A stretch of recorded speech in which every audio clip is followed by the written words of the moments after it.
નમસ્કાર મિત્રો, આજે હવામાન વિભાગે સમગ્ર ગુજરાતમાં હળવું માવઠું પડશે તેવી આગાહી કરી છે।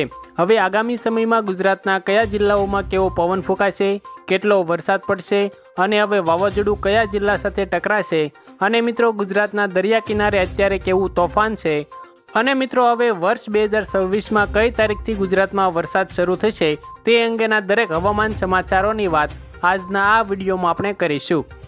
મિત્રો આજે તમામ નાના મોટા હવામાન સમાચારો વિશે વાત કરીશું, પરંતુ તે પહેલાં જો તમે હજુ સુધી અમારી આ યુટ્યુબ ચેનલને સબસ્ક્રાઈબ નથી કરી તો જરૂરથી કરી દેજો અને આ વિડીયોને તમારી એક લાઇક જરૂરથી કરી દેજો।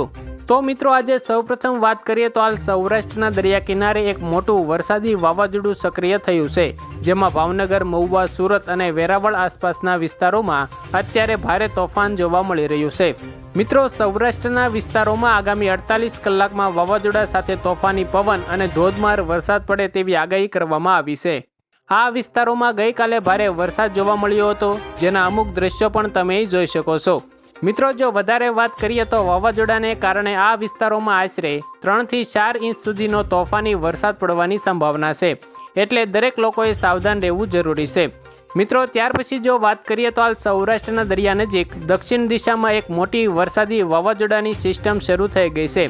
આ વાવાઝોડું અત્યારે મહારાષ્ટ્ર રાજ્યમાં તોફાન મચાવી રહ્યું છે, પરંતુ દર વર્ષે દક્ષિણ દિશામાંથી જ વાવાઝોડા ગુજરાત તરફ આવતા હોય છે, એટલે આ વાવાઝોડું પણ ગુજરાતના દરિયા કિનારે ત્રાટકશે, એટલે હવે સૌરાષ્ટ્રના દરિયા નજીક ભારે તોફાન જોવા મળશે। મિત્રો દર વર્ષે ચોમાસા ઋતુના વરસાદની શરૂઆત કેરળ રાજ્યથી થતી હોય છે, એટલે આ વર્ષે પણ કેરળ રાજ્યમાં વરસાદની શરૂઆત થઈ ગઈ છે। અત્યારે કેરળ રાજ્યના દરિયા કિનારે મોટું વાવાઝોડું ફૂંકાઈ રહ્યું છે, જેના કારણે અત્યારે કેરળમાં મુશળધાર વરસાદ પડી રહ્યો છે અને તે ગુજરાત તરફ આગળ વધી રહ્યો છે।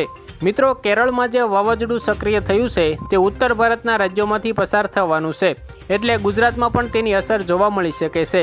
તો મિત્રો હવે કેરળમાં વરસાદ શરૂ થઈ ગયો છે, એટલે ગુજરાતમાં વાવણી લાયક વરસાદ પડવામાં વાર નથી, એટલે ગુજરાતના તમામ ખેડૂતો અને લોકો સાવધાન થઈ જજો અને ઝડપથી ખેતરનું કામ જે બાકી હોય તે પતાવી લેજો। મિત્રો ત્યાર પછીના સમાચાર જોઈએ તો હાલ ગુજરાતનો દરિયો ગાંડો બની ગયો છે।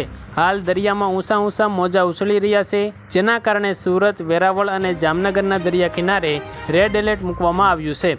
હાલ મિત્રો તમે વેધર એપ્લિકેશનમાં જોઈ શકો છો કે દરિયામાં ભારે કાળા ડિબાંગ વાદળો પાણી ભરી રહ્યા છે અને આ દરેક વાદળો આગામી સમયમાં ગુજરાત તરફ આગળ આવશે અને ગુજરાતમાં ધીમી ધારે વરસાદ લાવશે।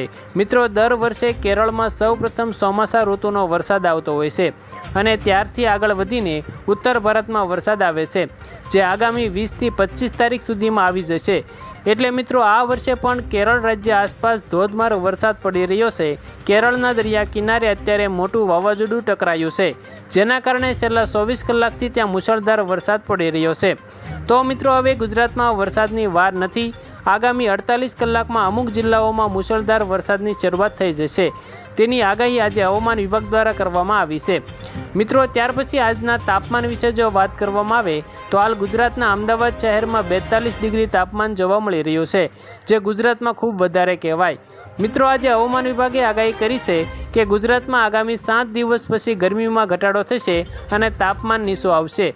હવે તાપમાનમાં ઘટાડો થવાનો છે, એટલે ગુજરાતમાં હવે ચોમાસું શરૂ થવાની તૈયારી છે।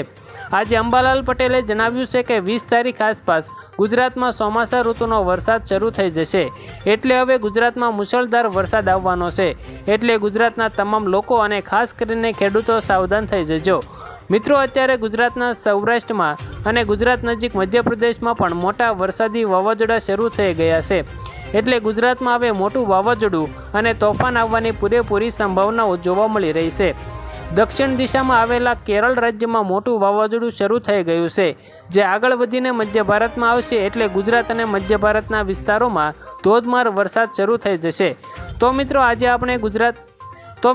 આપણે આ વિડીયોમાં તમામ હવામાન સમાચારોની વાત કરી, ક્યારે વાવાઝોડું આવશે, ચોમાસું ક્યારે બેસી જશે તે તમામ સમાચારોની વાત કરી। જો મિત્રો તમને અમારો આ વિડીયો પસંદ આવ્યો હોય તો વિડીયોને લાઇક કરી દેજો, ચેનલમાં નવા છો તો ચેનલને સબસ્ક્રાઈબ પણ જરૂરથી કરી દેજો અને તમારા મિત્રો સુધી આ વિડીયોને શેર કરી દેજો, જેથી તેમને પણ આજના તાજા અને નવા હવામાન સમાચારની દરરોજ માહિતી મળી શકે।